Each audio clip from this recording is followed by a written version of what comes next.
You know what kills me? What?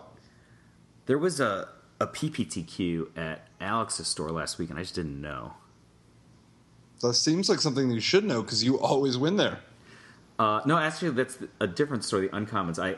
I always win there, but their PPTQ, it's in 2 weeks, so I actually do know that one's coming up.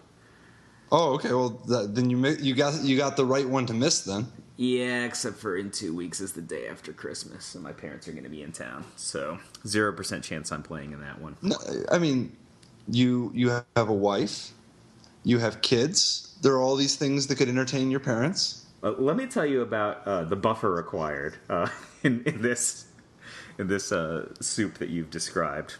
0% chance I'm playing in this PPTQ, but the season is long, so maybe I'll get another shot. All right. Well, how have your tournaments been going recently? I've lost them all. Just the one. Just the one? Just the one. Yeah, obviously came in second at Worlds.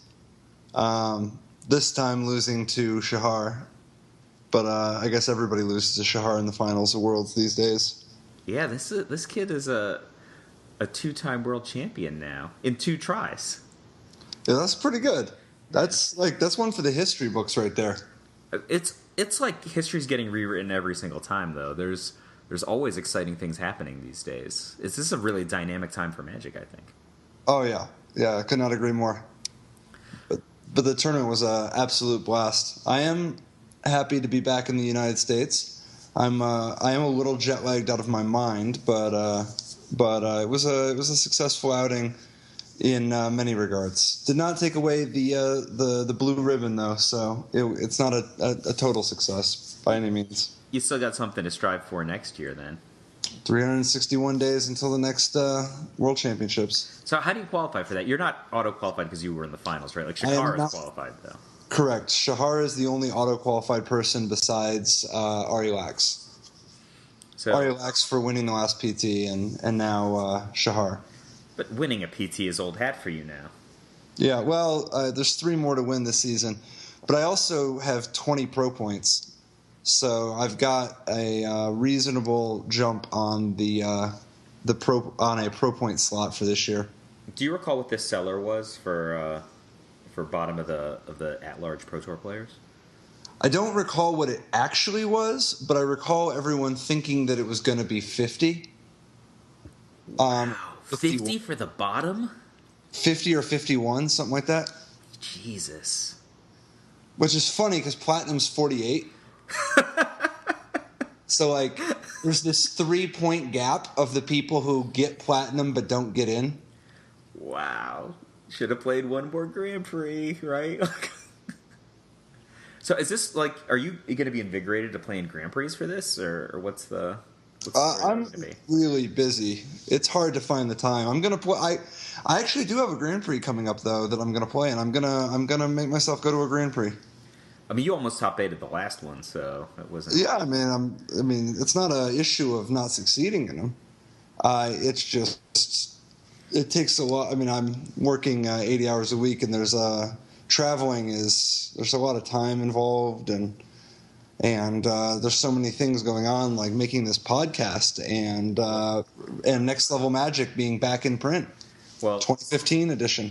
Number one, I'm sure that our already thousands of listeners thank you for making the time for the podcast. And, you know, if we want to talk about Next Level Magic, we should. Next Level Magic really just changed the game, right? You just decided that you were going to be a publisher instead of a strictly a content producer, and that was like first page got turned in the new book of professional Magic.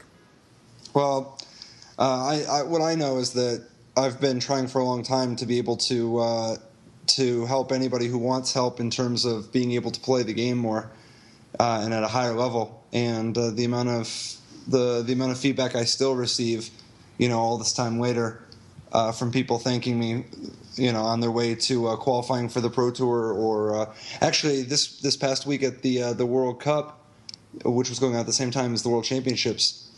A number of people that were on national teams from other countries came up to me thanking me, wanting me to sign their copies of the book or their playmats, and thanking me for basically just helping them step up to stepping their game up, just the transformation they saw in that short time period. Oh, that's amazing. Yeah, but enough commercial, dude. Let's talk about the goods, man, from this past week. Like, we learned an awful lot this week, right? Well, I mean, it depends what you think that we learned about. Is it that many listeners were upset that Gnarled Mass wasn't one of the 3 for 3s that we included in our discussion with Mantis Rider? What I was thinking is maybe that we, I don't know, figured out how that we now have that iTunes is letting us do the RSS feed thing. Oh, so you're not saying that we shouldn't, just focus all of our podcasts on Mono Black Control? Mono Black Control is great, but I think that there's going to be time to rehash our Mono Black Control endeavors 10 years later. So some of us have been doing the Mono Black Control rehashes for many more than 10 years. Dude, I remember the first time I ever played Eric Lauer, I was playing a Mono Black Control deck. I was playing Mono Black Necro with Ice Storms and Dark Ritual to get out, got to power out the serrated arrows and Black Knights, and it was the first time I ever met Eric Lauer, but he was floored because he was playing some blue-white control deck with Brainstorm and Thine Glacier, but he was so jealous that I had found a way to make Necropotence work. That's funny. You know that for Pro Tour Dallas, which is my first Pro Tour, and your first Junior Pro Tour, right? Yep. Eric and I met in the finals of a PTQ. Both of us were playing Necropotence decks with Ice Storm.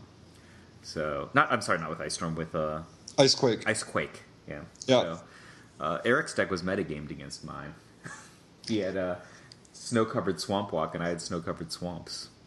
Yeah, should have thought about that when you were Withering Wisp, putting those Withering Wisps into your deck. I was just, the whole day, I was like, oh man, I have this sweet card. Nobody knows how to play around it. Well, Eric Lauer, one guy in the world with Withering Wisps in his deck, one guy in the world with Snow-Covered Swamp Walk in his deck. They met, it was like true love. Yeah, absolutely. But yeah, we did learn how to do that. So the number one thing that all of our listeners in the last 3 or so weeks have been asking us has not been about any of these silly things, Gnarled Mass or 10-plus-year-old Necropotence decks. I don't know. A lot of people were asking me about Napster. Really? Or RSS feeds. One or the other. I can't totally remember which, but since you already hooked up the RSS feed, then might as well just keep it, and then we'll just make sure to get the Napster chats in. We could just make it so that every podcast was about Napster, and then the RSS feed and Napster would be synonymous. My Napster, part 145. That's my new podcast was V. Moshowitz. In all seriousness, so we have the RSS feed up. We're available on iTunes. In fact, we're available on YouTube. All 3 of our first 3 podcasts are already up on YouTube. They're just audio podcasts with a background image on YouTube right now. But you can watch/listen to them on YouTube. Whatever works. Whatever floats your boat. We just are happy you're listening. And it's been super awesome, the feedback, the response from people that are enjoying us doing this little podcast thing, and for all the people that have been messaging us, shooting us the kind words, definitely appreciate it. If by all means, we've got all these great tools to share this with other people. We want to try to get it out there more, and we are just super appreciative of the positive energy, Oh, yeah. Dude, it's such a blast just kicking it with you anyway. The Magic chats are always so good. Yeah, I agree, obviously, which is, a big reason why we're doing this. So, like Patrick said, there's all kinds of tools probably on the page you're looking at this. Share, like on Facebook, tweet about it, etc. We just want, more people to have this podcast in their hands/ears, and hopefully we help some people qualify for the Pro Tour, like I'm going to try to do at a future PPTQ, or win/lose in the finals of the World Champions. championship like Patrick here. It was an important lesson. We've talked about it before, but it's been a few years, and it seems applicable given the subject material. But it was actually something that you had said about 8 years ago, something that you had written that sparked something in me before the World Championships, where it's not enough to try to do well. You got to aim even further than what would be the minimum acceptable level. Like you have to swing for the fences. You have to try. It's not enough to just be like, oh, I want to do pretty good. No, aim for perfection. Like you're always going to end up falling short in some area, one way or the other. But aim for the biggest dream. Don't just. It's not just enough to be like, oh, it'd be really great if I top 8 a Pro Tour. Or it'd be really great if I top 8 this PTQ. Or it'd be really great if I made day 2 of this GP. Those are all great also, for sure. But you do want to have the big goal in the distance, something that's, all the way. Well, they're great insofar as they're stepping stones on the way to what you really want to get to, right? So you gotta throw your punch through the target, right? If you stop short of the target, you're just gonna graze the target. You want to do some damage. You gotta push it all the way through. That was from, ironically, an article called "How to Win a PTQ," right? Which is something I haven't done in 10 years. I don't know if that's what irony is, but I think that it's ironic that you would consider that to be ironic. Look, man, my irony lessons came from Alanis Morissette. I'm not judging. You did mention something that I wanted to come back to about Eric Lauer playing with brainstorms when you were playing with necropotences. We had these chats, I don't remember if it was last week or the week before, about cards that were underplayed in Standard, but then found greater life in other formats.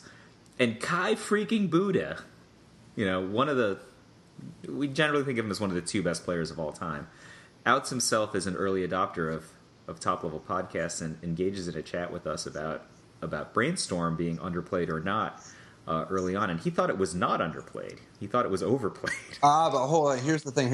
Yeah? He was talking about... He at first had mentioned Standard and everything, but after we got to chatting more, he realized that he was talking about Extended. Oh, well, because he won a Pro Tour with Brainstorm. The time period that he was talking about was 2001. 2000. And Brainstorm was originally printed actually in 1995, and before there was even a Pro Tour. Brainstorm has literally been around longer than the Pro Tour, and now part of it is when Kai first, a lot of people don't realize this, but Kai was on the Junior Pro Tour with me back in the early days. Now he didn't have success on the Junior Pro Tour too much, but he actually part of that was that he just switched out of the Junior Pro Tour eventually, and it took him a little bit to really get into his groove in the adult division. But back then, there was not very many people played Brainstorm in Standard. There was Thawing Glaciers as a combo, which was super, super awesome, but it wasn't very well understood or appreciated. And in fact, there were only I remember only 3 people that I knew of besides myself that played Brainstorm in Standard. And I didn't play it very often because I was usually the person playing Necropotence. But I remember John Finkel playing Counterpost. Oh, that wasn't until 1997. Yep. He actually got that from Lauer and Cuneo. Exactly. Eric Lauer and Andrew Cuneo were the ones who started that whole thing. And then eventually I saw John Finkel adopt it to much success at the national championships. But it wasn't a very big thing. And Lauer's where I got it from, too. I don't even know out of Lauer and Cuneo which one of them gave it to the other. I assume that they both kind of figured it out at the same time while playing together. But well, when I first met Andrew, he it was in a PTQ in, I want to say, 97. He beat me in Swiss and went on to win the PTQ. And he was playing Brainstorm Thawing Glaciers. Lauer was playing in the same PTQ. He was playing Mono Blue, and I don't believe he had Brainstorm in his deck. As I recall, he had... what's a Firewalker? It's like 3 mana. Sukata Firewalker. Yeah, he had a Sukata Firewalker-based Mono Blue deck. with Comer's Turbo Xerox, right? No, it was his own deck. It was like metagamed against Pump Knights, and I think he had like Control Magic, Ancestral Memories. Ironically, Ancestral Memories, considering we're talking about a tournament close to 20 years ago. But I don't think he had Brainstorm in his deck, and Andrew definitely had Brainstorm in his deck, and he had Political Trickery. So you like switch your Thawing Glacier for their Keldron Outpost. But it was only a trick. You get your Glacier back. Yeah. So I would talk about Brainstorm in 1997 all day, but I don't know if our listeners want to hear about that. On the Brainstorm in 1997 topic, actually 1996 topic, one of the all-time great deck builders that was so long ago that an awful lot of people, I think, don't even realize how influential of a deck builder he was. And he was a person that I played against him when he was playing Brainstorm in Standard. But it's Mike Donay, the illustrious. So Jeff Donay, a high-profile shaper of tournament Magic, head of the DCI for a while. Mike Donay is his brother. Mike Donay was a designer for Magic for many years, and is now the lead final designer for Hearthstone. Mike Donay. Really? Yeah, did you know that? I did not know that. That's a pretty important freaking job right now. Absolutely it is. Absolutely. And he's killing it. Yeah, Mike Donay is one of the all-time greats for deck building. He was really, really good. He was a great deck builder back before so much of the technology that we take for granted today was even invented. And he was a person who was playing he would play Brainstorm in blue-white control decks. I remember a tournament where I played against him where I was playing Mono Red Sly, and he control magicked my Orcish Artillery, and then had main deck Circle of Protection Red. Yeah. Oh my God! So, talk about a guy who had technology. This guy, first of all, but if we want to talk about Mike Donay for a second, I don't know if you knew this, but Mike Donay was my teammate in the '90s. We were of course. We were on Cabal Rogue with Adrian Sullivan and Brian Kowal, John Schuler. So this guy, he was a Canadian national champion. I want to say in '97. And he ran this blue-white control deck to win Canadian Nationals, no Swords to Plowshares. I'm like, what? He's played Icy Manipulator instead of Swords to Plowshares because he said, if you play Icy Manipulator, they always got to play a second guy. So they play a second guy, you wrath them, and you have an Icy Manipulator in play. I'm like, what is this guy thinking? Then he invents Creatureless deck with only Wall of Blossoms, right? It's like, you got Wall of Blossoms. They got creature removal. I'm like, what? So they can't take out their creature removal because you got Wall of Blossoms to get their stupid Jackal Pup through. Right? So to me anyway, I don't know if any other people knew this, he taught me the concept of life gain being card advantage. So he's just like, if your opponents are playing with Fire Blast and you play with Gerard's Wisdom, that's like you drew 6 cards. I'm like, wow, this guy. But that's not even spoiler to the philosophy of fire, you know? Yeah, absolutely. But the most important thing is he basically invented aggro control. So he made this deck called Curious George. You remember this? I want to say it's like 98. I played this deck in a PTQ, and I played against Worth Wolpert in the top 8, and Worth was like, "Are you playing with Manta Riders and Thalicos Drifters? These cards are terrible. I'm playing a survival deck, right?" And I spanked him 2-0, right? And the deck had like main deck Hammerhead Shark because like all the good decks were blue anyway. I mean, Mike Donay, that guy was a master. So anyway, I lost in the finals, and some guy from that PTQ saw the deck that I was playing and then just copied it and made top 8 of the Grand Prix the next week. It was Mike's deck, but yeah. So I think Curious George was an important step forward. Was that a Tempest only, like a Tempest block? Yeah, Tempest only. It was Manta Riders, Curiosity, Thalicos Drift. Like the Thalicos Drifters engine was... Credit where credit is due, though. I do think that was sort of a continuation of the theoretical work that Comer was doing. I still think that Turbo Xerox is probably the better grandfather of aggro control. Yeah. Do you remember that? The mono blue deck that he played that was a Sukata Firewalker deck, but it was like the creatures were Waterspout Jhin, Sukata Firewalker, and Mana War. And yeah, I mean I actually played against Comer in the final. Oh, so both of us scrubbed out of Pro Tour New York '97, and we played in like some side event. And I was playing blue red, and he was playing mono blue. And I was like, oh, I have Frenetica Feet, I have the advantage. Man, Suka Firewalker versus Frenetica Feet is no fight you want to be in. No. You got to flip your coin, right? And it just it's not. Yeah, that's not really a fight. It was a horrible. Yeah, I actually ended up beating Alan. He was mana screwed in the third game, but Turbo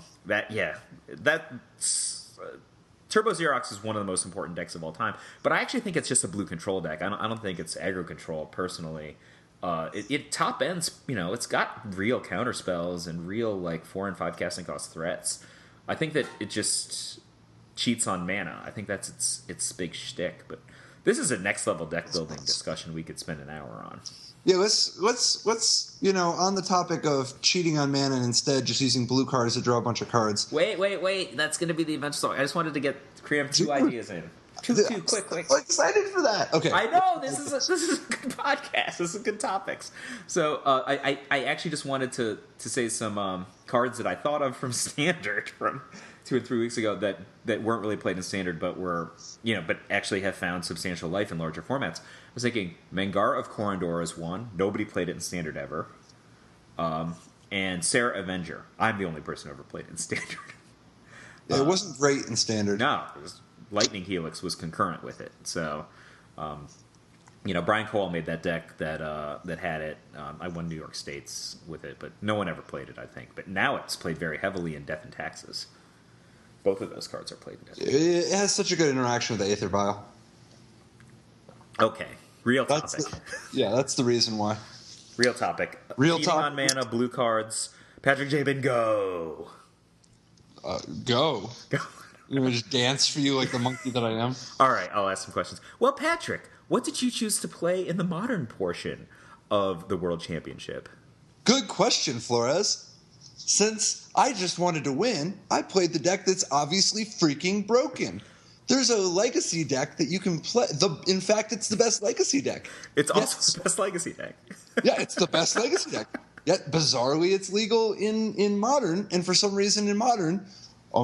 much less. I mean, I guess it is the most popular deck still, but it's less popular in Modern than it is in Legacy, even though it's the best deck in Legacy. Like, you lose Brainstorm and Force of Will, and like your permission gets a little worse. I guess a lot worse. And days get a little worse, but like instead of facing, Stoneforge Mystic and turn 1 kills. Counterbalance Top and Lion's Eye Diamond, you face a bunch of jokers playing Birthing Pod or Scape Shift or Affinity or... I mean, these are like turn 6 kill decks that you're saying, right? Like, Birthing Pod's like maybe, turn 5 unopposed? The thing is, though, a lot of these decks, it's not even just when do they win, it's when do they do things that have a major impact on the game. And how much mana do they spend doing it? The Delver deck makes so many big plays for 1 mana. It has so many things it can do that are just better than what other people are doing for their whole turn, and it does that for 1 mana. So it'll often do several things in the same turn. So I don't know. Yeah, I played Blue-Red Delver at Worlds, and it definitely worked out there. I think I was the only undefeated in Modern, and it's funny looking at the results for Modern, because an awful lot of people had pointed to the Grand Prix. There was a European Grand Prix in which it was clear that 98% of the people in that tournament did not change their deck because of cons. They were just like, this is my Modern deck. Interestingly, the guy who won the tournament had 4 Treasure Crews in his deck, though. Yeah, for sure. Absolutely. So I do want to focus on your dominant performance in Modern. You're the only undefeated Modern player in the hardest, albeit short, Modern tournament in the world. Only elite players get to play in this tournament. You played a deck. Would you say this is definitively the best deck to play in Modern right this second? Oh, I think so. I'm looking at it. It's a pretty sweet deck. There is one other reasonable deck, and that is the Ascendancy deck. but I think that people will adjust to the Ascendancy deck pretty easily. The Delver deck everybody already knows how good it is, and yet it's still the best. It still beats everything. When you say the Ascendancy deck, you mean like Raptors' version of the Ascendancy deck, right? Yeah, the thing is, though, that people... So that one a little bit caught people off guard because they weren't totally expecting it. But I actually don't love its matchup with Delver. It's fine. It's close. It's just that now that Raptors deck is on the people's radars, it's actually susceptible to some amount of hating, and it's not actually inherently that much better than a Scapeshift deck, for instance. It just happened to dodge the hate. It's interesting if you look at the different archetypes at the World Championships. The only winning decks were Delver, Ascendancy. Like, just if you put all the Delver decks, because there's like lots of shades of Delver, but if you put and there's a couple shades of Ascendancy, but if you put the Ascendancy decks together and the Delver decks together, those two different archetypes were the only winning archetypes, period, besides Willie Edo going 3-1 with Abzan. So both of those decks have got 4 Gitaxian probes and some number of treasure cruises. Yeah, I mean, every single deck, all the winning deck. Yeah, it was just all the winning decks. Lars Dam's Ascendancy deck had 4 treasure cruises, and then all the Delver decks obviously all played 4 treasure cruises, and then Raptors deck had 1 treasure cruise and 4 digs. Dig and treasure cruise obviously have some amount of overlap, but treasure cruise was just absolutely dominant. And then if you look at the win-loss rate, if you just look at the win-loss records of everybody who had treasure cruise in their deck, it's like there were very few people with treasure cruise. Actually, I'm not even sure if there was a single person with treasure cruise. Oh no, that's not true. There was Flock went 0-4 with Delver, which was like, it's funny. That's like half of all of Delver's losses. That's hilarious. I mean, the guy's actually pretty good at attacking, Sorry, it was right? not Flock. It was Sifka. Sifka. Yeah, but he was also, I don't even know where his mind was at. He spilled soda all over his modern deck and had to use proxies. It was like a weird situation, but... I mean, Sifka doesn't attack, right? He sacrifices eggs. Yeah, so, yeah. The Scapeshift decks, the Birthing Pod decks, everybody who tried to do anything besides cruise and dig got blown out of the water, and even some of the dig people got beaten. None of the cruise people really. I mean, all the cruise archetypes did very, very well, but I think that it's pretty obvious that treasure cruise is too powerful for modern. And I think that if you ban treasure cruise alone, I think that dig through time is going to be... Just becomes treasure cruise 2.0. Yeah, and if you just ban dig through time, then all the dig through time decks would just use treasure cruise. But I don't know. I personally hope that they don't ban either one because, I mean, first of all, I would rather there just be more modern Grand Prix, less modern Pro Tours, and let the format be broken for people. But I think that since there is a modern PT coming up, there's a good chance they're going to want to mix it up and not make it just be nothing but blue decks. Because if it were just Grand Prix, I think that the format wouldn't break in half as fast. I think that people would just continue to come out in en masse with their every random deck they want to play. But I think that the World Championship showed that Delver, the dig through time and to a degree that treasure cruise and to a degree dig through time are busted in half. I mean, it was literally just ancestral recall 85% of the time. It was so unreal how good that. I mean, so I'm gonna slow this down for some of our listeners who don't have the benefit of all the historical knowledge of Magic that you and I have. So I like that you were talking earlier about Alan Comer, because looking at your modern deck list, you played a deck that had casting costs up to 8, right? But only 18 lands, right? So obviously you were relying on something other than naturally drawing and playing a land every turn, 1 card at a time, to get your spells out, right? So yeah. This deck, I see 4 Gitaxian Probe, 4 Serum Visions, 3 Thought Scour, and then we can kind of count a Remand in this. You're using 12-ish 1 and 2 casting cost cantrips to basically make yourself like a 24 land deck, right? Yeah, I mean, this deck is the poster child of one land is all you need at the beginning of the game. Now it has to be blue. You don't get to count your mountain as the thing. So it's like you have 17 lands that can get you where you need to be, but your 12 cantrips stretch your 17 lands so that they feel like 24. So which is the strongest cantrip of those 12? I would guess that it's Gitaxian Probe. Yeah, the fact that it costs 0 is just out of control. And the information is actually super important because you try to create these turns where you're doing multiple good things in the same turn. And by knowing what your opponent has, you can actually plan accordingly. You can figure out what is the turn that you want to try to do this, or which two things to do in a turn, which things will work. Is it safe to move all in on this type of play? Which game plan should you kind of go for? And it lets you do things like play Young Pyromancer and start getting value out of it immediately. Yeah, I love that. Oh, absolutely. It's fantastic. Now, as good as it is, it was actually a regular part of our sideboard plan to sideboard out Gitaxian Probe in some matchups. Because the Gitaxian Probes, the 2 life you pay when you do pay to life, is a very real cost against some of the extremely aggressive decks. So whenever we played against Affinity or Mono Red Burn, we would actually board out Gitaxian Probe. And in fact... You board out all 4? Oh, yeah. Absolutely. And part of it is also that when you play against Mono Red Burn and Affinity, it actually doesn't really matter all that much what's in their hand. Oh, they're all the same card. Yeah, like Affinity, it would be nice to know at the beginning of the game, but you hate to actually have to pay the 2 life, and by the time you have the mana, you don't care anymore because they already have the plating on the table. And against Mono Red Burn, all their cards are the same. So surprisingly, and I think it's important that people realize it can be easy to take it too far, but you can cut stuff like that. You don't want to do it for no reason.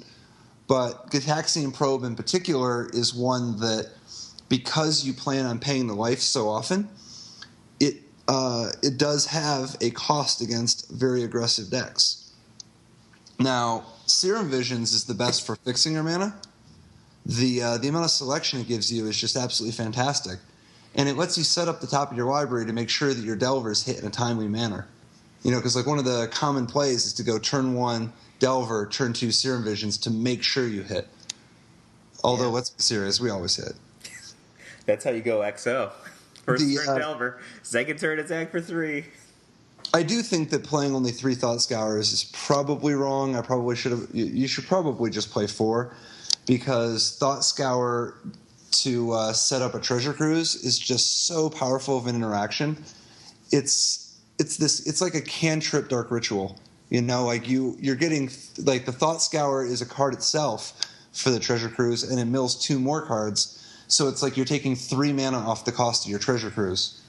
Yeah, that's unbelievable in this. I think I had one game where I actually Treasure Cruised on turn 2 because I just went turn 1, turn 1 cantrip, turn 2 Thought Scour, and 2 Thought Scours and a fetch land, and there's your Treasure Cruise. And it's like, wow, well, my hand is suddenly good. The other thing about Thought Scour is how powerful it is against other decks that are like your deck. Like, just as an example, you have the card Bonfire of the Damned in your sideboard, right? Yep. An opponent can reveal Bonfire of the Damned with his Delver of Secrets, so you know that he's going to draw Bonfire of the Damned, and then you can just Thought Scour him, and then the Bonfire of the Damned won't be drawn that turn, and he's not going to be able to Miracle you with it. It's a fairly powerful. Also, let's say you're going to die to a Delver if it flips, and he's just cast a Serum Visions. Thought Scour might give you an out. For sure. Actually, one of the most important reasons to Thought Scour your opponent is sometimes you set up the top of your library with Serum Visions, and you really want to draw one of those 2 cards that you scryed to the top. and your only cantrip is Thought Scour. Well, Thought Scour can let you access the card without milling it. Like if you Thought Scour your opponent, then you can actually draw the card. And it can be kind of nice for situational cards because sometimes you might put a card on top of your deck that you might really want this turn, but if you don't want it this turn, you're not going to want it later. Like, for instance, Mana Leak. You might be like, well, if my opponent plays a Birthing Pod this turn, I would love to be able to go get a Mana Leak for it, but after this turn, he'll just be able to pay, so I don't want to draw it. So then you just have it sitting on top of your deck. If they cast the Birthing Pod, Thought Scour them, draw the Mana Leak, counter it. If they don't cast the Birthing Pod, then you can actually Thought Scour yourself and get rid of your Mana Leak and draw something else. So I've always had this rule of thumb around skilled play in Magic, and it's that every time you get to touch your deck or make a decision, right? Whether it's with a Thawing Glaciers or one of the infinite things we've just said in the last few minutes about Thought Scour possibilities, either on your own deck or your opponent's deck. You have the opportunity to either gain or leak value, right? So I think that this is just... it seems to me we're at a nexus point where the sum total of good cantrips powering up Treasure Cruise is going to give too much of an advantage to the good players because of this constant opportunity to touch their decks. Do you think that that's probably true right now?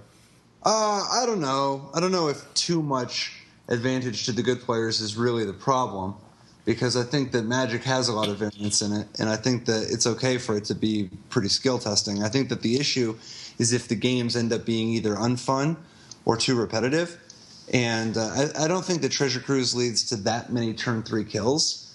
It does help, lead to some, but I think that the Thought Scour Treasure Cruise interaction, if it is a problem, I think that the problem will be because of how much it just takes over the format and makes the entire game about that. I actually think that it isn't that bad if good players can succeed, if the best players can succeed. I do think that it's a different type of skill, though. There's different types of skills in Magic. Library manipulation is it's a skill that rewards how good you are at it all the way up. But there's other skills like attacking and blocking, deciding, whether or not to fight a Planeswalker, which Planeswalker ability to use, or which mode on a charm to use, or, there's lots of different skills in Magic besides just the library manipulation one. I think that the thing about library manipulation that makes it look so incredibly skill testing is that often you can compact many, many, many important decisions into a small part of the game where people don't even realize how much is going on. Like when you Serum Visions, there's so many different combinations of ways you could cast that spell, and because it replaces itself, sometimes it'll cause you to then have to make another decision tree about whatever it is you just drew.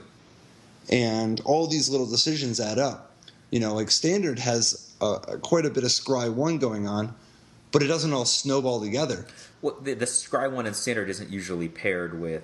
Or is Scry 1 or Scry 2, right, in Standard, is not usually paired with a direct ability to draw cards. Right? Yeah, I think that the drawing cards is actually the important component here, because all of the decisions you just made are compounded with whatever card you draw, all the decisions you make for that card. I think Serum Vision is a really interesting card to talk about from this standpoint, right? You've already said that the way that you chose your deck this time, you could keep this super mana light, one island draw, and a Serum Visions can get you rolling in a snowball effect that's going to make it so you hit your first 3 land drops, right? That's a distinct possibility. But late in the game... It's the usual play pattern. It's just usual, right? So if you have a Serum Visions and an island, you're usually going to hit your first 3 land drops. But late in the game, if you're in top deck mode and nobody's winning, you draw Serum Visions, that might just be a game winner, right? The ability to scry in this situation and draw a card, you have so much impact on what you're going to draw in a top deck situation. This is really, really powerful. It's not quite as powerful as Preordained, but it's pretty close, I think. Yeah, but I think that Serum Visions is way too good to print. I think that they are unlikely to. I think that about the best that they'll make moving forward in terms of 1 mana library manipulation cantrips is 1 mana scry 1, draw a card, aka opt.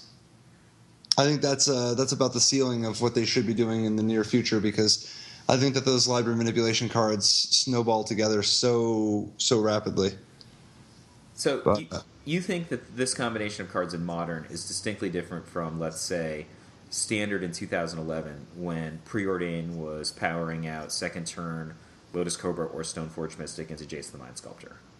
That was a different animal than this combination of cards, which is Gitaxian Probe, Serum Visions, Thought Scour, and awesome creatures. Well, I mean, I do think that Preordain and Ponder were... I think that Preordain and Ponder were more powerful than these cantrips, but the things you were preordaining and pondering into in Standard, I mean, yes, Jace the Mind Sculptor and Stoneforge Mystic are absolutely bananas, out of control, out of this world. But best threat ever and best creature ever, right? I think that's... Right. I mean, yeah. I mean, Jace is a top 25 Magic card ever, and that's including all of them. That's including Moxes and Black Lotus and Ancestral Recall. And Stoneforge Mystic is the best creature in history, I think. But it's the best fair creature ever, right? If you're going to consider unfair creatures like Emrakul, it's a different conversation. But yeah, I still think Stoneforge Mystic is better than all those guys, though. But either way, the point is that this Delver deck is it's out of this world how much you're getting for so little mana. You're not just looking for good cards that cost 4. You're looking for cards that have the effect of a 4-mana card but only cost 1. And the cumulative effect of all these cantrips, as well as fetch lands, is that you very quickly fill your graveyard so that you can Treasure Cruise for 1 mana, but you're also setting yourself up so that you don't draw... it's not like you flood out. You only have 9 land in your deck to even make mana. I mean, so you end up drawing all these cards, and it's actually business. You've not only been thinning your deck, you have a lot of control over the top of your library, and you don't play very many land total, so you end up just not drawing very much more land than what you need. So I also think that an important part of this equation, because I think that Treasure Cruise and Dig Through Time get so much of the press, there is an unsung hero that I think is deserving of a lot more attention than he gets a lot of attention. Can I guess? Attention. Go ahead. Taylor Swift Spear. You got it in one. We're talking about the Red Delver of Secrets. I don't know that Monastery Swiftspear isn't going to go down in history as being as good or better than Delver of Secrets. Monastery Swiftspear is still not really totally understood in Standard, and here we are months later, months into the Standard format, and people are still just learning about where it belongs, what it can go in. Because it's not just broken by its own merits by any means. It's just that it is synergistically so powerful, and cards that cost 1 mana that scale that well are, they send up some flags. And it's like Wild Nacatl wasn't always. It's not like Wild Nacatl was insane in Standard, but it actually went on to dominate quite a number of other formats. Monastery Swiftspear is actually great in Standard, and it gets better in the powerful formats. I think Monastery Swiftspear is bananas in Standard for a couple of reasons. One, I play a lot of Standard. I play like a ton of Standard on Magic Online, a lot of Standard tournaments, and even I know my opponent's playing like I mostly see it in fast red decks right now. People aren't playing red-white as much. And for whatever reason, they cut it out of Jeskai because it used to get played in Jeskai. And it's not, nobody's playing it in Jeskai right now. They're only playing Seeker of the Way in terms of their prowess guys. But if you're playing its mono red and you're going like first in a sideboarded game, and you have a comes into play tap land as your first play, right? You've got like a Swiftwater Cliffs or whatever, or a Temple of whatever you're going to play. And your opponent taps red on the first turn, you're like, please be, any of the other guys. They always get in for 1, and then if they ever have untapped mana after that turn, you can't even ever use your 2-point removal with any level of confidence, right? Like, just having an untapped 1 mana on their side basically makes it so that you can't cast Magma Spray or Magma Jet unless you're desperate. That's the thing that's crazy about this card. Like, anything makes it live through Magma Spray. Well, something that's important is that even like Bile Blight or Lightning Strike can often fall apart because of things like Jeskai Charm, which actually secretly double pumps it. Yeah, I think this card is bananas. And the other thing about it is, in so many formats, obviously in the Modern deck that you played, but from the progenitor deck, right? Bob Huang's Izzet Delver deck from Legacy, down through many formats, the standard format today, you see Treasure Cruise and Taylor Swift Spirit played together over and over and over again. And I think that there's a reason for that, and that Taylor Swift Spirit's really good. Like, you think it's possible that its ceiling is higher than Delver's ceiling, though? I think it's possible. Think of it this way: it's it's like a wild Nicodle. Like in Legacy and in Modern, it's generally on the average at least a 3/4. But then it has haste, and even though it doesn't hit for 3 on turn 1 very often. Sometimes it does, not that often.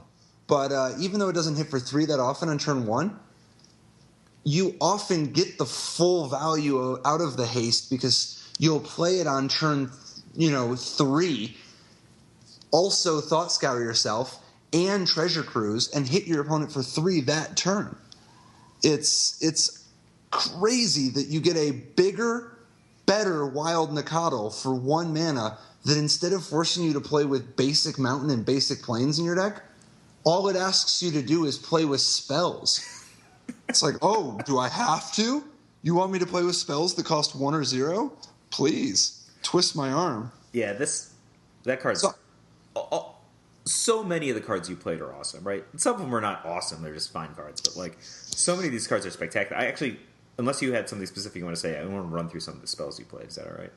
Oh, on the note of Monastery Swift Spear, I think something that's important to note, your so-called Taylor Swift Spear, I think something that's really important to note is that we did not, Paul Rietzel and I, in testing this, we didn't miss Tarmogoyf. We considered playing Tarmogoyf. We tested Tarmogoyf in blue-red versus blue-red without it. The reason we ended up not playing Tarmogoyf, I mean, obviously part of the equation is that you're taking 2 damage off your breeding pool or your stomping ground sometime, but the real reason was that at the end of the day, we just thought Tarmogoyf was the 4th best creature you could play. Which creature would you cut? Even if you were stuck with green mana, we didn't want the Tarmogoyf anyway because we think he's great. He was absolutely fantastic, but we didn't want to play 16 creatures. We needed all these spells. We had all these things we wanted to do with spells. And Delver of Secrets is, it's in a special category compared to some of the great 2-drops because of the fact that it just costs 1 mana. That's such a big difference in a format like Modern. So, I think a lot of Delver's people... probably my all-time favorite offensive creature. Yeah, I think that... the deck's called Delver, so I think a lot of people are willing to grant that, okay, sure, I get that Delver of Secrets is better than Tarmogoyf in this strategy. Fine, I get that. Young Pyromancer? Okay, a lot of people are starting to give Young Pyromancer his due because he really is like the red contribution to the Snapcaster Mage, Stoneforge Mystic, Tarmogoyf, Dark Confidant cycle. It's a shame that they printed it uncommon instead of rare, but it's funny. That the artwork in that, I used to think that the Young Pyromancer was just a young lady, but it's actually a guy who dresses up. He's cosplaying. He's cosplaying Chandra? As Chandra. Oh, that's sweet. Yeah, it's true. He's so fanatic of a follower of Chandra, he's dressing up as Chandra. Young Pyromancer is awesome. I played it also. I mean, after Matt Sperling, your very good friend Matt Sperling, made top 8 of his first Pro Tour.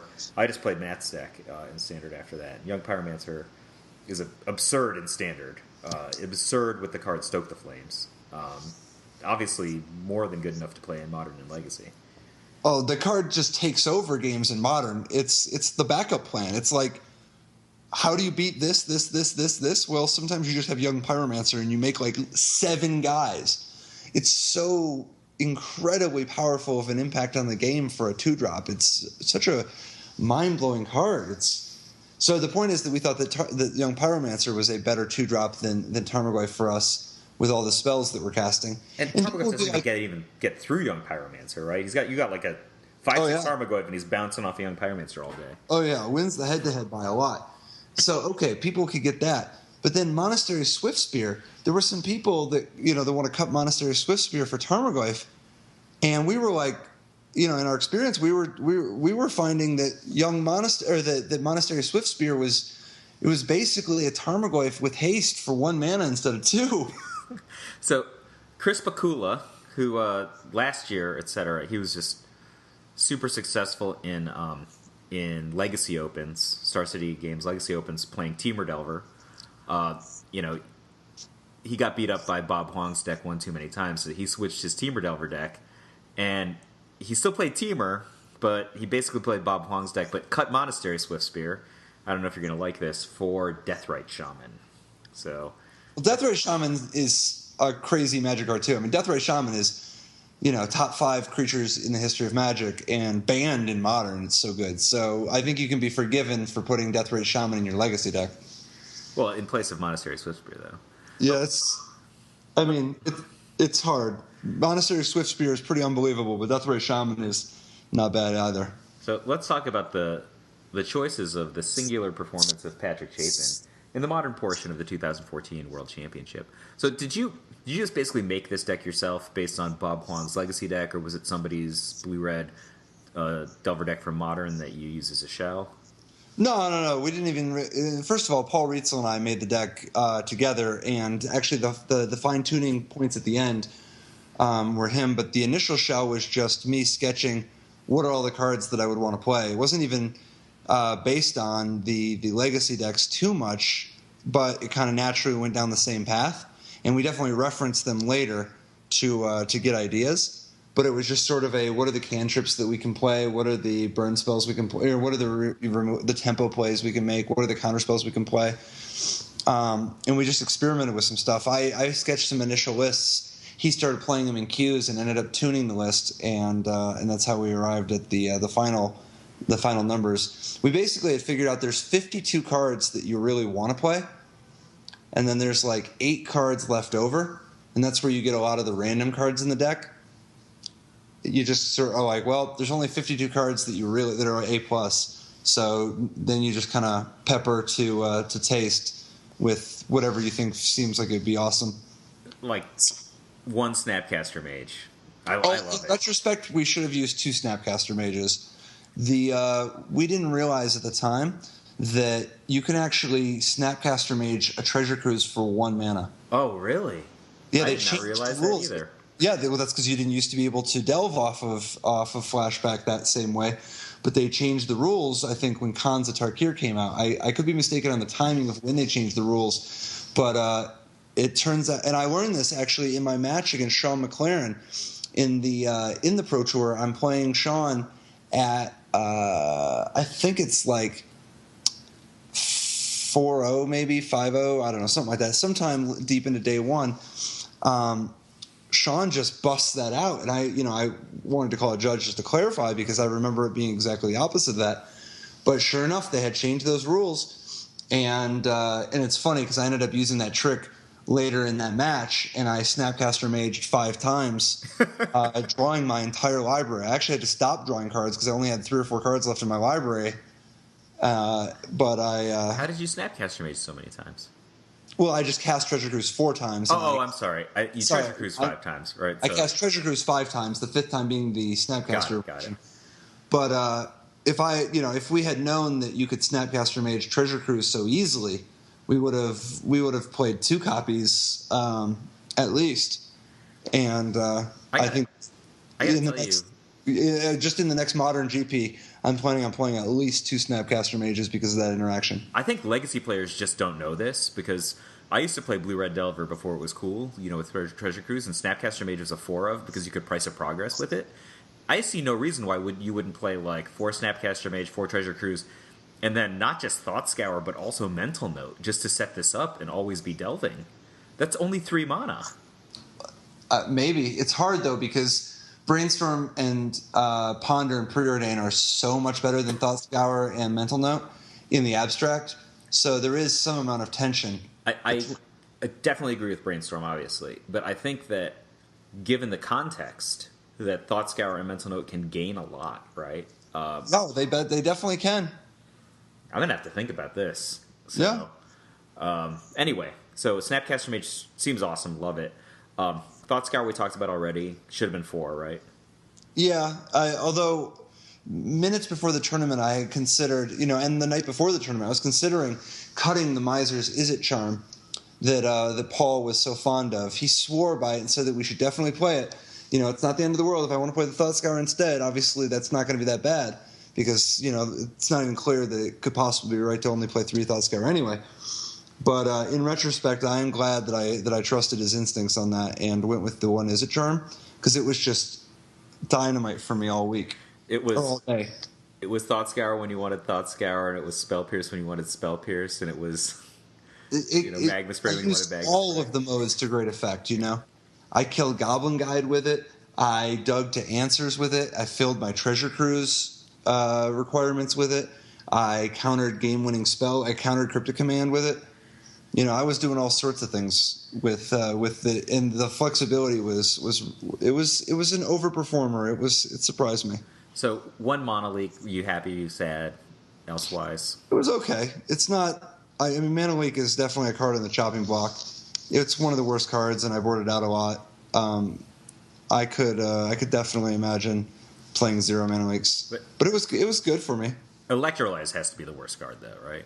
No. Electrolyze was actually decent. It's I would love all the cards are good.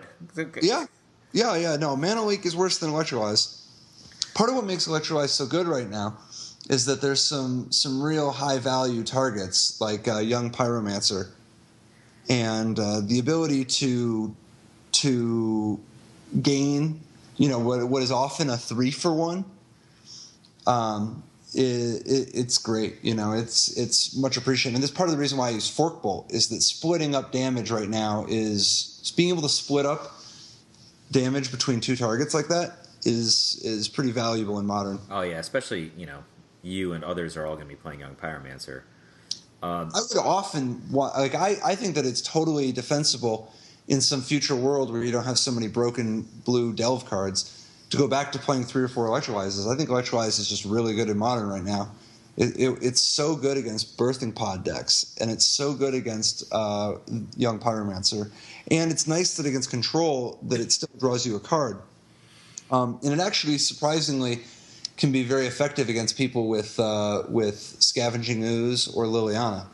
I think that the only reason why we played just the 1 copy is that when you play when your deck is so good at not just treasure cruising but finding treasure cruises, you start to place a real premium on cards costing less, and that 1 Electrolyze is actually the only card in the deck that costs more than 2 mana. Yeah, that's why I thought it was the worst card. It is a 3-for-1. Just strictly hey, look, when Electrolyze came out, we had 4 of in the Izzetron deck from Heezy Hawaii. It turns out they weren't very good against Heezy. His guys all had 3 toughness, but it was good against other opponents that Ozef had to go through. Remand, though. So, hot and cold on Remand. Sometimes it's better than Mana Leak. Sometimes it's worse than Mana Leak. Where was it for you? Similar. Sometimes it was better. It was worse. Yeah, both Mana Leak and Remand are among the weaker cards in the deck. Yeah, but the number of times I'd stayed up with Josh Ravitz or Billy Moreno debating which card we only had 4 slots, right? Is it Remand or Mana Leak? I don't know. Sometimes this is terrible. Well, sometimes this is terrible. Yeah. Gotta play on turn 2. I liked mixing it up just so they never know. I'm in love with your Spell Snares, though. That's like my favorite card. Dude, Spell Snare's great. But the card that I really love that you played, I saw this card in your deck list, and I was just like, oh my god, how's nobody else playing this? So good. Vapor Snag. Vapor Style. Oh, so good.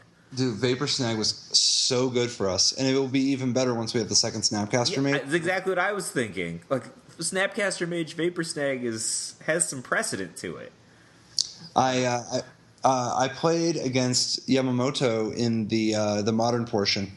It was weird. The tournament structure at Worlds caused us to play against the same people, like the people on either end, the people who were doing really well or the people who were doing really poorly, just played against the same people over and over again in every format.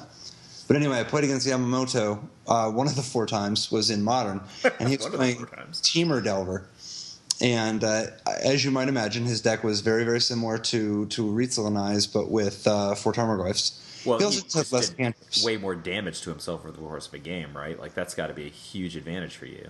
Oh, yeah, but also, he because we had the advantage of everybody had everybody's deck list. So I knew from looking at his deck list that his only sources of green mana in his deck were his shot clans. He just has a breeding pool and a stopping ground, and no basic forest. So when I sideboarded in Blood Moon, Vapor Snag was a hard creature kill. Because his Tarmogoyf can never be cast again. He just doesn't have any green mana. So I wonder right this second, how many matches of Magic rippling through time you have just decided for listeners.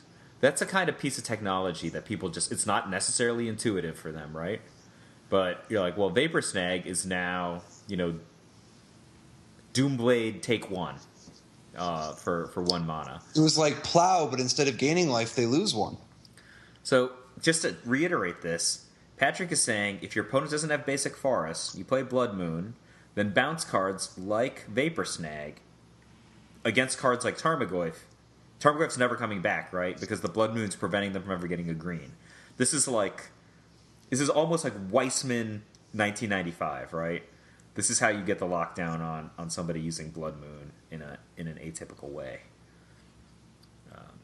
Anyway, I think that you just won and lost thousands of games of Magic, because there's people on the other side of those games too.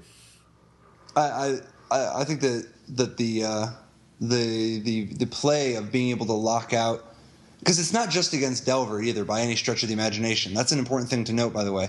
It's not just in a spot where they're splashing Tarmogoyfs. If you bring in Blood Moon against just any, you'll face somebody who's just playing a 3-color collection of good cards. They might just be playing, I don't know, Jund with lots of dual lands because they just have all these treetop villages and raging ravines or whatever. You might sense that their mana base has some weaknesses because they're relying too much on costs all over the place. If they just have too greedy of a mana base, suddenly you can Vapor Snag their Vapor Snag Scavenging Ooze and it not come back down because they just don't have green mana right now and they can't even fetch it up. All their fetch lands are mountains. So there's a lot of great interactions with Blood Moon with Vapor Snag, but there's other things that Vapor Snag did that's really important. It was good to be able to buy yourself some time against big creatures like Tarmogoyf or Knight of the Reliquary or Arcbound Ravager. So that's what I thought it was for. I was like, oh yeah, this is for things that are bigger than 3. Yeah, that's its its front line, but it is important that you can save your own creatures. Obviously, everybody knows, Vapor Snag, maybe not everybody, but you should know that Vapor Snagging your own Snapcaster Mage lets you rebuy the flashback ability, which is great, even though you take 1 damage. But sometimes you just want to save your Monastery Swiftspear from your opponent's removal spell. Your opponent has already taken 5 damage from the Monastery Swiftspear, and now they're finally getting a chance to use their overcosted removal spell on it. Boom. Bounce it back to your hand and replay it again next turn. Something else that was very important about Vapor Snag was that Threads of Disloyalty was an extremely popular sideboard card. We used it. We expected other people to use it, and they did. Threads of Disloyalty is a great answer to Young Pyromancer or to Tarmogoyf or to whatever. So I actually had a match where somebody Threads of Disloyalty my flipped Delver, which is a very big game. But I was able to Vapor Snag and just have everything fall apart on them. Oh, that's insane, right? It actually works. It's the best of all possible worlds. They take a damage. You get a Delver. They lose their best card. They lose the best card they had in play. You gain a card. A good card. A great card. Yeah. And they take a damage on top of it all. And that damage adds up because that damage is a third of a lightning bolt. All those little pieces add up together because you sometimes get into a spot where you're just like, I just need to try to assemble a critical mass of things before my opponent does something more powerful than me. And drawing an extra third of a card matters. That's important. This is if I had played in a Modern tournament any time in the remotely near future, I find myself very hard-pressed to even want to play any other kind of deck than this. You make this sound like going to the candy store and rolling around on a pile of Reese's Pieces. I was playing against a bunch of the absolute best players in the world, and several of the matches it was like taking candy from a baby. It was crazy how easy, like the things you can do. Oh my God! I mean, I definitely think in the weeks to come we're going to see this deck completely take over the Modern format before it is inevitably banned. So what you're saying is Treasure Cruise makes winning at Magic look like the Village Bicycle. Everybody can take a turn. Everybody's got one. Oh, everybody's got one. Sure. No, I don't know. I think that I don't think that it's not trivial. Like, it doesn't just win the game for you, but it gives you the tools so that you can win if you want to. You know, if you just play proficiently. Oh, you want to win? You can win. So you got some cool cards in your sideboard. So Bonfire of the Damned, super love Bonfire of the Damned in blue-red Delver decks historically, right? Was this like one of your multiple answers to Young Pyromancer in the mirror match? Is that really kind of what we wanted to have 3 more answers to Young Pyromancer in the mirror match, like sweepers, and we knew we wanted at least one Izzet Staticaster to be, add that different dimension. You're like the patron saint of Izzet Staticaster. Like, I think, as far as I'm reading your deck lists online and so forth, I think you must love it and put it in places where people don't think about putting it more than any other deck. Izzet Staticaster's great. Yeah, you are the patron saint of Izzet Staticaster. That's it. And Electrickery is like you get to be Izzet Staticaster for just a moment. Yeah. Like when you don't have time to Izzet Staticaster. So Electrickery is like the form of the dragon of Izzet Staticaster, but only for a moment. Bonfire of the Damned, we kind of tried without testing. We were just like, you know what, we could use another sweeper. Maybe this could be good. And we saw that some people were playing it in Legacy. Yeah. So, in retrospect, though, as fun as it is, and it was fine, I think that probably if I could do it again, it probably should just be a second Izzet Staticaster. Yeah, I thought... The difference is in in Legacy, Brainstorm makes it so much easier to set up Bonfire of the Damned. Whereas we don't, like Serum Visions helps set it up a little bit, but it's not the same way as Brainstorm. Brainstorm with Bonfire of the Damned is just out of control. I mean, Brainstorm and Jace together, if you can play both of those cards with Miracles, that's an actual strategy, right? That's and a powerful one. So I think that I think the Bonfire was fine, but if I could do it again, I think if I were playing in another Modern tournament, I think I would play Staticaster number 2 instead. How is Harvest Pyre? That card's super exciting to me. Harvest Pyre was good. Harvest Pyre was a little bit of a concession to sideboard space. It was basically a Dismember and a Combust in one slot. we wanted a card that could kill Deceiver Exarch. But Combust wasn't robust enough to also give us some percentage against Tarmogoyf. And Dismember was good against Tarmogoyf and Deceiver, but it wasn't good enough against fast aggro. Like we wanted it to be against Goblin Guide, for instance. I mean, I've dismembered a lot of Goblin Guides and not been too unhappy. It's now or never, right? It's hard in Modern to do it that way. Crack my fetch land, go get Steam Vents, tap my Steam Vents, dismember your Goblin Guide. That's the hardest working Goblin Guide in the room. You just But what is that? 6 damage already? 7 right 7? there. I think the Harvest Pyre was totally solid, and I killed Restoration Angel with it. I wouldn't mind making room for 1 Combust. I think if I played in a GP, I would also want 1 Combust anyway, just because having an extra answer to Restoration Angel and Siege Rhino. So that just seems redundant to me. Why not just another Harvest Pyre? You're not going to draw. You're not going to draw them both in a situation where you don't. You actually do, and one of the problems with Harvest Pyre is that it does eat into your treasure cruising. Fair enough. It's not trivial that the way that those two butt up against each other.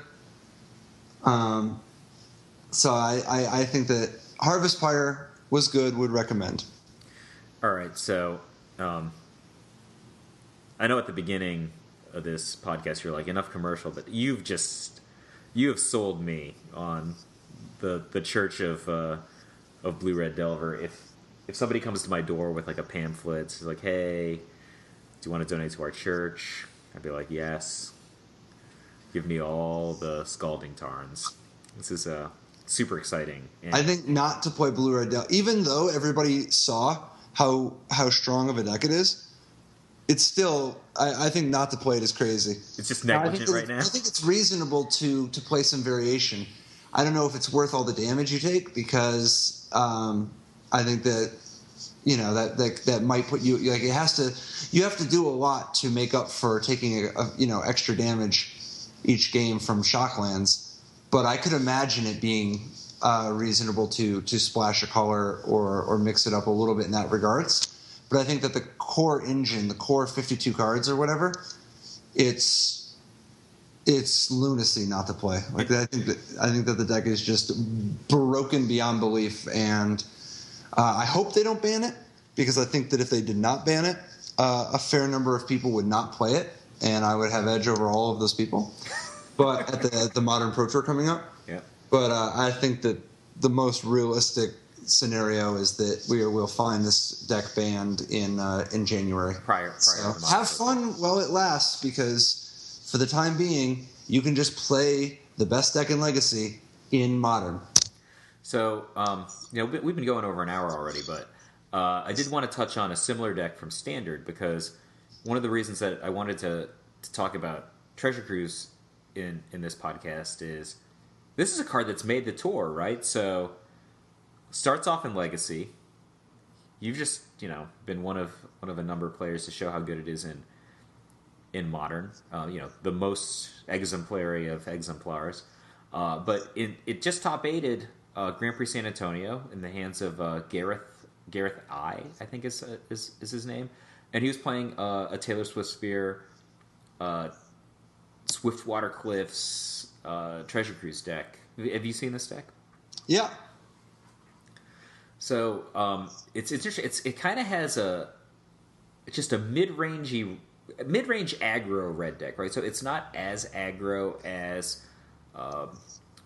Tom Ross's like Boss Slide deck, right? You're not just all pump spells and 1-drops, but he has got a curve, right? He's like Monastery Swift Spear, maybe Fire Drinker Satyr on the first turn into Goblin Rabble Master, and then he's got the usual accompaniment there. So he's got Hordling Outburst, Goblin Rabble Master, and Stoke the Flames all playing nicely together. But then he has this weird card that I thought was going to be awesome, but then nobody played, but now it's seen a fair amount of play. It's Fated Conflagration. Yeah, Fated Conflagration is an interesting one. I think it's very metagame dependent. It can go after. It can be a reasonable way to fight Siege Rhino, which is obviously one of the most important elements of it, and that it also hits for instance Elspeth, albeit at a loss of value. Butcher of the Horde, though. Butcher of the Horde is a big one. The fact that it hits Butcher of the Horde sometimes before you even get hit, but after they've sacrificed a guy. Yeah, it's important. It's hot. Palokranos too. People do play Palokranos still sometimes. So yeah, I just thought it'd be worth kicking around a little bit talking about this deck. Obviously, in Standard, you don't have the absurd glut of 1 and 2 casting cost, high value cards like Delver of Secrets and Lightning Bolt and so on. So he has a real curve going all the way up to Sarkin the Dragon Speaker. But I just thought it was an interesting deck. Maybe something that the folks might want to consider playing in their standard tournaments. I think that there is a Treasure Cruise deck that's going to become real popular, which is Yuya's Tokens deck. Treasure Cruise continuing to work its way down the format. Because I think that the blue-red deck you're describing now has a great chance of being kind of an under-the-radar weapon for somebody who wants to try to hit the format from an angle it's not expecting yet. I just wanted to note that I think Treasure Cruise is starting to take over Standard the same way that it has some of the other formats. It's not going to be as busted without the incredible cantrip selection. But Yuya top forward the World Championships with came in third in the World Championships with a Treasure Cruise deck. Didn't use Monastery Swift Spear yet, but actually Paul Rietzel's Jeskai deck going into the World Championships that he was considering playing was a lot like Yuya's deck, except with Monastery Swift Spear in it. So did Paul have Mantis Rider? Last week we were talking about how great Mantis Rider is. And Yeah. So that was one of the big realizations, is that Mantis Rider is so good and so popular that the whole format had kind of shifted to prey on it, and there were just Bile Blights and Lightning Strikes as far as the eye can see. So Hordling Outburst is just as bad against Bile Blight, but substantially better against Lightning Strike. Yes. And you do have outs, though. You sometimes actually kill your own guy to fizzle the Bile Blight. Been there. Yeah, Yeah. Yeah, but the Mantis Rider was a little bit of a victim of its own success, because it wasn't even just the Bile Blights and the Lightning Strikes. It was also the Hero's Downfalls and the Murderous Cuts and the Abzan Charms. People were playing so much removal that the big thing that Yuya did was take out the Mantis Rider and replace it with Jeskai Ascendancy, a tactic that we had kind of joked about last week. He actually did it, and it was fantastic for him. He was probably listening to Top Level Podcast. It was over Thanksgiving, actually. Landy Ho came up from Philadelphia and had Thanksgiving with my family, but he just had a bag full of Magic decks, and he had not exactly this Jeskai Tokens deck. He had Mantis Rider in his deck still, but I thought it was an exceptional deck for Standard. I played basically card for card your deck from the California Grand Prix, Abzan, and I felt like the Jeskai deck typically had the advantage, at least in game one.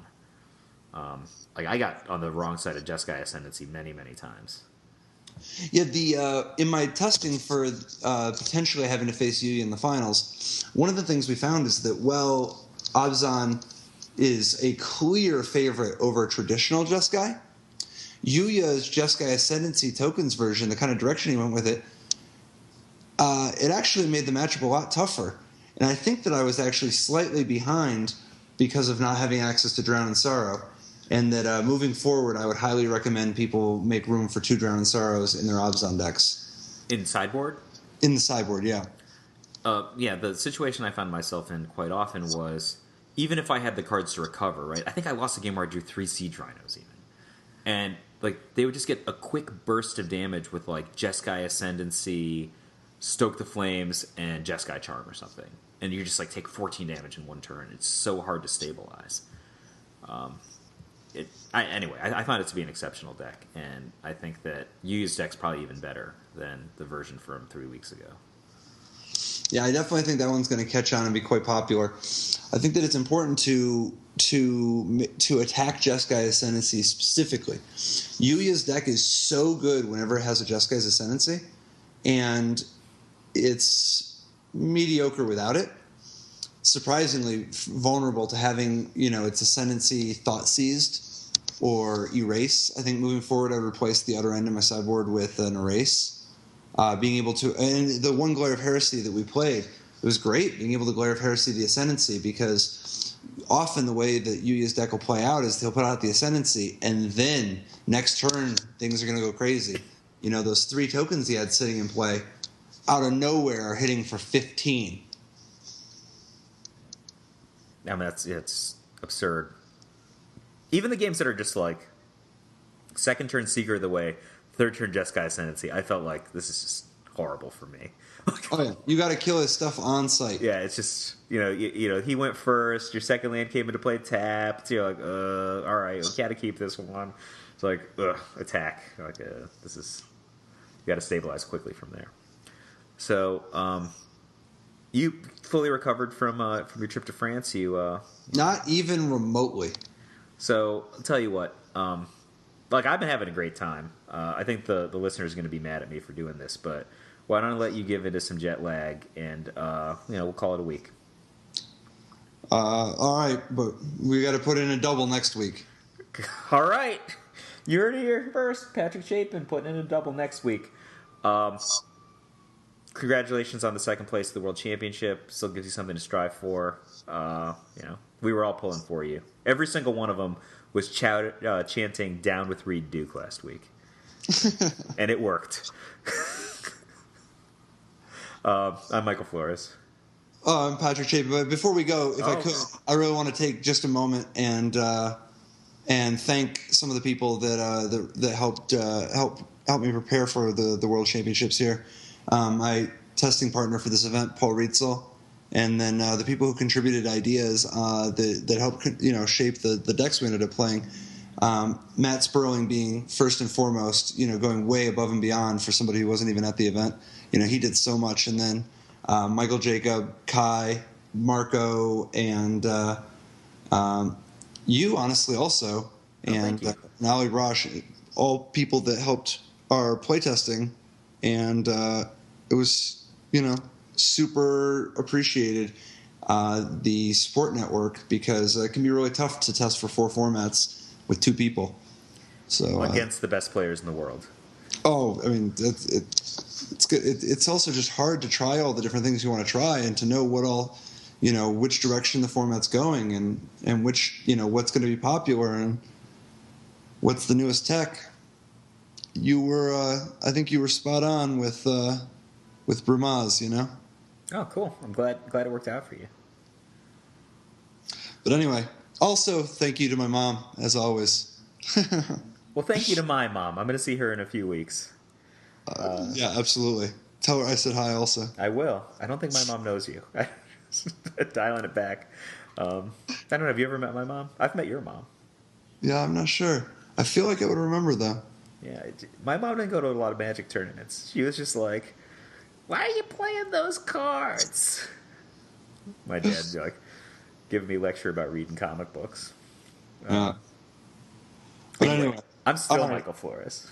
And I'm still Patrick Chapin. See you guys next week. This has still been Top Level Podcast. See you next week. Thanks a lot, guys.